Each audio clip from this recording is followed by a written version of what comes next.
Hi friends, welcome to Shamees kitchen. എല്ലാവർക്കും സുഖമാണല്ലോ. ഇന്ന് നമ്മൾ തയ്യാറാക്കുന്നത് വളരെ എളുപ്പത്തിലും അതുപോലെ തന്നെ വളരെ ടേസ്റ്റിയുമായിട്ടുള്ള നല്ലൊരു വെണ്ടയ്ക്ക കറിയാണ്. അപ്പോൾ എല്ലാവരും ഒന്ന് സ്കിപ്പ് ചെയ്യാതെ കണ്ടേക്കണം. കൂടെ തന്നെ നമ്മുടെ ഷമീസ് കിച്ചൻ ചാനൽ ഇതുവരെയും സബ്സ്ക്രൈബ് ചെയ്യാത്തവരുണ്ടെങ്കിൽ അല്ലെങ്കിൽ ഇത് ആദ്യമായിട്ടാണ് കാണുന്നതെങ്കിൽ പ്ലീസ് ഒന്ന് സബ്സ്ക്രൈബ് ചെയ്തേക്കണേ. തൊട്ടടുത്ത് കാണുന്ന ആ ബെല്ലൈക്കനിൽ ഓൾ കൂടി ഒന്ന് മറക്കാതെ പ്രസ് ചെയ്തേക്കണം. എന്നാൽ ശരി, നമുക്ക് വേഗം വീഡിയോയിലേക്ക് പോകാം. നമ്മുടെ ഈ വെണ്ടയ്ക്ക കറി തയ്യാറാക്കി എടുക്കാൻ വേണ്ടിയിട്ട് ഞാനിപ്പോൾ ഇതുപോലെ കുറച്ച് വെണ്ടയ്ക്ക എടുത്ത് വെച്ചിട്ടുണ്ട്. ഏകദേശം ഒരു 150 ഗ്രാം അളവിലാണ് വെണ്ടയ്ക്ക എടുത്തിട്ടുള്ളത്. എന്നിട്ട് അത് നന്നായിട്ട് കഴുകിയതിന് ശേഷം ആ ഓരോ വെണ്ടയ്ക്കയുടെയും രണ്ടറ്റവും കട്ട് ചെയ്തിട്ട് ഓരോ വെണ്ടയ്ക്കും രണ്ടായിട്ടാണ് കട്ട് ചെയ്തിട്ടുള്ളത്. അപ്പോൾ അത് ഈ ഒരു വലിപ്പത്തിലാണ് ഞാനിപ്പോൾ കട്ട് ചെയ്ത് എടുത്തിട്ടുള്ളത്. വേണമെന്നുണ്ടെങ്കിൽ ഇതിനൊരു അല്പം കൂടി കുറയ്ക്കാം, പക്ഷേ ഒരുപാട് ചെറുതാക്കാൻ വേണ്ടി നിൽക്കേണ്ട. അപ്പോൾ ഇതുപോലെ നന്നായിട്ട് കഴുകി കട്ട് ചെയ്ത് എടുത്തു കഴിഞ്ഞാൽ പിന്നെ നമുക്ക് പെട്ടെന്ന് തന്നെ തയ്യാറാക്കി തുടങ്ങാം. ഞാനിപ്പോൾ ഇതുപോലൊരു കടായി അടുപ്പത്തേക്ക് വെച്ചിട്ടുണ്ട്. അപ്പോൾ അതിലേക്ക് നമുക്ക് വളരെ കുറച്ച് മാത്രം എണ്ണ ചേർത്ത് കൊടുക്കാം. എണ്ണ ചേർക്കുന്നത് വെളിച്ചെണ്ണയാണെന്നുണ്ടെങ്കിൽ അത്രയും നല്ലത്. അപ്പോൾ എണ്ണയൊക്കെ ഒന്ന് ചെറുതായിട്ടൊന്ന് ചൂടായി കഴിയുമ്പോഴത്തേക്കും പിന്നെ നമുക്കിതിലേക്ക് വേണ്ടതെന്ന് വെച്ചാൽ നമ്മളിത് അരിഞ്ഞ് മാറ്റി വെച്ചിരിക്കുന്ന നമ്മുടെ വെണ്ടയ്ക്കയും കൂടി ചേർക്കാം. അപ്പോൾ ഈ വെണ്ടയ്ക്കയും ചേർത്ത് കൊടുത്തിട്ട് നന്നായിട്ട് തന്നെ നമുക്കൊന്ന് വഴറ്റിയെടുക്കാം. അതായത് നമ്മുടെ വെണ്ടയ്ക്കയിലേക്ക് ചെറിയതായിട്ട് ഇങ്ങനെ സ്റ്റിക്നെസ് ഉണ്ടാവില്ലേ, അതൊന്ന് മാറി കിട്ടാൻ വേണ്ടിയിട്ടാണ്. ഒരു മീഡിയം ഫ്ലെയിമിൽ വെച്ചിട്ട് ഒരു 2-3 മിനിറ്റ് മാത്രം നല്ലതുപോലെ ഒന്ന് വഴറ്റിയെടുത്താൽ മതിയാവും. ഫസ്റ്റ് ഇതിലുള്ള ആ വെണ്ടയ്ക്കയുടെ പുറത്തുള്ള ആ ചെറിയ വെള്ളവും അതുപോലെ തന്നെ ആ നല്ലൊരു സ്റ്റിക്നെസ് ഒന്ന് മാറി കിട്ടട്ടെ. ഇതുപോലെ 1 മിനിറ്റ് ഒന്ന് വഴറ്റി കഴിയുമ്പോഴത്തേക്കും നമ്മുടെ വെണ്ടയ്ക്കയിലുള്ള ആ വഴുവഴുപ്പൊക്കെ അങ്ങ് മാറിക്കിട്ടും. ഇങ്ങനെ ഒട്ടിപ്പിടിക്കുന്ന ഒരു സംഭവം ഉണ്ടല്ലോ, അതൊക്കെ അങ്ങ് ചെറുതായിട്ടൊന്ന് മാറിക്കിട്ടും. അപ്പോൾ ഇതിപ്പോൾ 1 മിനിറ്റേ ആയിട്ടുള്ളൂ. അപ്പോൾ ഈ സമയം പിന്നെ നമുക്ക് ഇതിലേക്ക് ചേർത്ത് കൊടുക്കേണ്ടതാണ്. ഇതുപോലെ ഒരു 1/4 ടീസ്പൂൺ അളവിൽ മഞ്ഞൾപ്പൊടി എടുത്തിട്ടുണ്ട് ഞാൻ. അതിലേക്ക് ഇന്ന് ചേർക്കാം. അതുപോലെ തന്നെ നമ്മുടെ ഈ വെണ്ടയ്ക്കയ്ക്ക് മാത്രം ആവശ്യമായിട്ടുള്ള ഒരല്പം ഉപ്പും കൂടി. അപ്പോൾ ഇത്രയും ചേർത്തിട്ട് ഇത് രണ്ടും കൂടി ചേർത്തിട്ട് നന്നായിട്ട് വീണ്ടും ഒന്ന് നമ്മൾ വഴറ്റി കൊടുക്കണം. വീണ്ടും ഏകദേശം 1 മിനിറ്റോളം നമ്മൾ ഈ ഒരു മീഡിയം ഫ്ലെയിമിൽ വെച്ചിട്ട് നല്ലതുപോലെ ഒന്ന് വഴറ്റി കൊടുക്കണം. അപ്പോൾ ഈ ഒരു സമയം നമ്മളിതിലേക്ക് ഉപ്പ് ചേർത്താൽ മാത്രമേ നമ്മുടെ വെണ്ടയ്ക്കയിൽ ആവശ്യത്തിനുള്ള ഉപ്പ് ഉണ്ടാവുള്ളൂ. അതിൻ്റെ പേരിലാണ് വളരെ കുറച്ച് ഇപ്പോൾ ചേർക്കാൻ പാടുള്ളൂ. പിന്നീട് നമുക്ക് ഉപ്പ് ആവശ്യമായിട്ടുണ്ട്. ഒരു 2 മിനിറ്റും കൂടി നമ്മുടെ ഈ വെണ്ടയ്ക്കയൊക്കെ നല്ലതുപോലെ ഞാനിപ്പോൾ വഴറ്റിയെടുത്തിട്ടുണ്ട്. ഇപ്പോൾ വെണ്ടയ്ക്കയൊക്കെ ഏകദേശം വെന്ത് കിട്ടിയിട്ടുണ്ട്. അപ്പോൾ ഇത്രയും ആയിക്കഴിഞ്ഞാൽ പിന്നെ നമുക്കിതിലേക്ക് വേണ്ടതാണ് ഇതുപോലെ ഒരു 10 ചെറിയ ഉള്ളി ഒന്ന് ചെറുതായിട്ടൊന്ന് അരിഞ്ഞെടുത്തിട്ടുണ്ട്. അത് ചേർത്ത് കൊടുക്കാം. ഇനിയിപ്പോൾ ചെറിയ ഉള്ളി ഇല്ലാന്നുണ്ടെങ്കിൽ മാത്രം നമുക്കിതിലേക്ക് സവാള ചേർത്ത് കൊടുത്താൽ മതിയാവും. അത് വന്നിട്ട് ഒരു വലിയ സവാളയിൽ ഒരു സവാള മതിയാവും. അതുപോലെ തന്നെ പിന്നെ നമുക്കിതിലേക്ക് വേണ്ടതാണ് ഒരു 2 ചെറിയ തക്കാളി എടുത്തിട്ടുണ്ട്. എന്നിട്ട് ഇതുപോലെ ചെറുതായിട്ടൊന്ന് അരിഞ്ഞെടുത്തിരിക്കുകയാണ്. വലിയ തക്കാളിയാണെന്നുണ്ടെങ്കിൽ ഒരു 1.5 തക്കാളി, ഇതിപ്പോൾ ചെറിയ തക്കാളിയാണ്.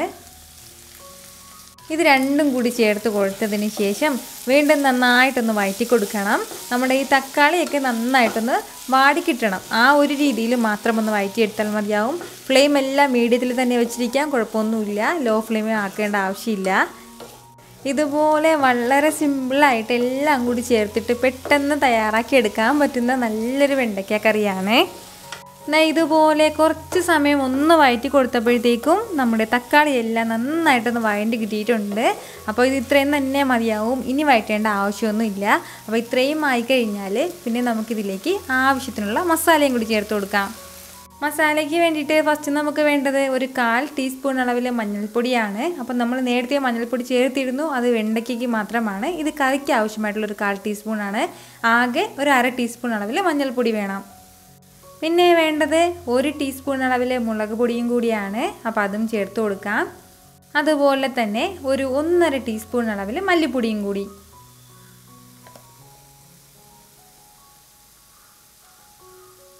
കൂടെ തന്നെ എരിവിന് ആവശ്യമുള്ള ഒരു 2 പച്ചമുളകും കൂടി ചേർക്കുകയാണ്.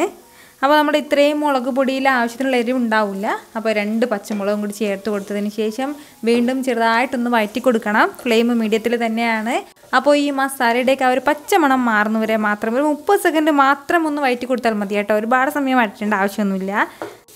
അപ്പോൾ ഇതുപോലെ ഞാനിപ്പോൾ ലൈറ്റായിട്ടൊന്ന് വഴറ്റി കൊടുത്തിട്ടുണ്ട്. നമ്മുടെ മസാലയുടെയൊക്കെ ആ ഒരു പച്ചമണമൊക്കെ മാറി കിട്ടിയിട്ടുണ്ട്. അപ്പോൾ ഇത്രയും ആയിക്കഴിഞ്ഞാൽ പിന്നെ നമുക്കിതിലേക്ക് ചേർത്ത് കൊടുക്കേണ്ടതാണ്. കുറച്ച് പുളിവെള്ളം കൂടിയാണ്. അപ്പോൾ ഞാനിപ്പോൾ എടുത്തിട്ടുള്ളത് ഒരു നെല്ലിക്ക വലുപ്പത്തിന് ഒരല്പം മാത്രം പുളി എടുത്തിട്ട് അതിലേക്ക് ഒരല്പം വെള്ളം ഒഴിച്ചിട്ട് ഇതുപോലെ നന്നായിട്ടൊന്ന് പിഴിഞ്ഞെടുത്തതാണ്.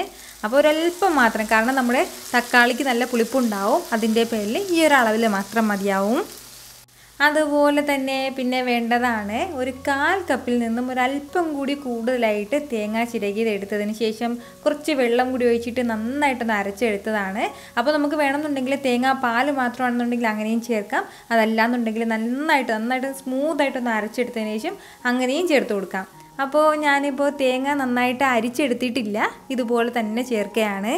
കൂടെ തന്നെ നമുക്ക് എത്രത്തോളം ഗ്രേവി വേണോ അതിനനുസരിച്ചിട്ടുള്ള വെള്ളം കൂടി വെള്ളവും ചേർത്ത് കൊടുത്തതിന് ശേഷം പിന്നീട് നമുക്ക് നന്നായിട്ടൊന്ന് മിക്സ് ചെയ്ത് കൊടുക്കാം. നല്ല രീതിയിൽ തന്നെ ഒന്ന് മിക്സ് ചെയ്തെടുക്കാം. ഇപ്പോൾ ഇതിൻ്റെ കളറൊന്നും ശ്രദ്ധിക്കണ്ട, നല്ലതുപോലെ തിളച്ചിട്ട് കുറച്ചുകൂടി ഒന്ന് കുറുകി വരണം. അപ്പോഴത്തേക്ക് ഇതിൻ്റെ കളറൊക്കെ നന്നായിട്ടൊന്ന് മാറിക്കിട്ടും. അപ്പോൾ നമ്മളിതിലേക്ക് ഒഴിച്ചു കൊടുത്ത വെള്ളമില്ല ഇപ്പോൾ നല്ലതുപോലെ തിളച്ചിട്ട് വരികയാണ്. അപ്പോൾ ഇതുപോലെ ഒന്ന് തിളച്ച് തുടങ്ങിക്കഴിഞ്ഞാൽ പിന്നെ നമ്മളിതിലേക്ക് ആവശ്യത്തിനുള്ള ഉപ്പ് ഇതുവരെയും ചേർത്തിട്ടില്ലായിരുന്നു, വെണ്ടയ്ക്കയ്ക്ക് മാത്രമേ ഉപ്പ് ചേർത്തിട്ടുള്ളൂ. അപ്പോൾ ആവശ്യത്തിനുള്ള കുറച്ച് ഉപ്പും കൂടി ചേർത്ത് കൊടുക്കാം. ഈ ഒരളവിൽ വളരെ കുറച്ച് മാത്രമേ ചേർക്കുന്നുള്ളൂ. ഉപ്പും ചേർത്ത് കൊടുത്തതിന് ശേഷം വീണ്ടും നന്നായിട്ടൊന്ന് മിക്സ് ചെയ്തെടുക്കണം.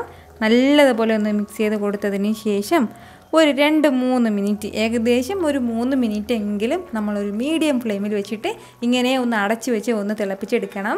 അത്രയും സമയം കൊണ്ട് നമ്മുടെ ഈ ഗ്രേവിയൊക്കെ ഈ വെണ്ടയ്ക്കയിൽ പിടിച്ചിട്ട് ഈ മസാലയൊക്കെ നല്ല സൂപ്പറായിട്ട് കിട്ടിക്കോളും.